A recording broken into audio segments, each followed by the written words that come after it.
I've worked in sort of economic crime for about the last 12 or 13 years.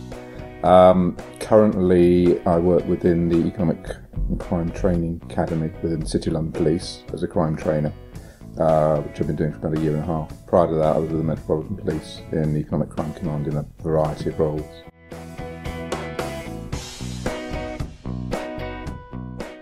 It was actually through a colleague who had, as a CID officer, I was working as a DC in West London, and one of my colleagues had worked in the fraud squad within Met Police, and getting chatting with him, sort of thought actually that sounded like quite an interesting area to get into.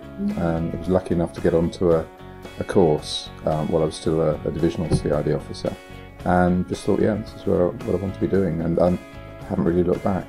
Did that course and then applied for the fraud squad, got a place, and I've been doing that ever since. I think it's the variety. It's such a wide field, and the challenge as well. I mean, a lot of the people you're dealing with are actually criminals who have put a serious amount of effort into planning the activity they're carrying out, rather than it being something that's happened and then they're trying to clear it up, as with a lot of crime. Somebody's generally put a plan together and then has executed it, and you're sort of coming along to try and either interrupt that or investigate it.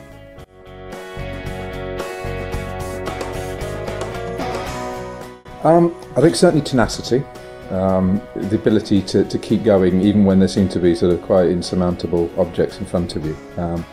A lot of certainly financial crime investigation, anti-money laundering and money laundering investigation involves a lot of paperwork, a lot of evidence gathering, and yeah, if you lose heart easily, you'll never get anywhere with it. So being able to sort of actually carry on when things are getting difficult, and the ability to keep an open mind as well, because it's constantly changing. It's not a type of activity that stays the same.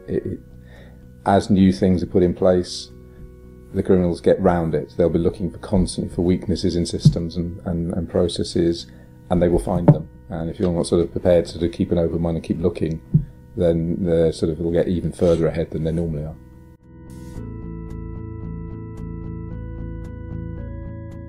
are. Yeah, I mean, it's about, I think, two things really, from my experience. One, getting some kind of qualification or experience that's actually going to give you that background. And that's certainly made a huge difference, I think, for myself. And networking. You know, it really is about people. It's about making contacts, putting the effort in, getting recognised for that, and then moving on with it. So I think sort of that mixture of that qualifications and the ability to network, probably the two things I think are most useful.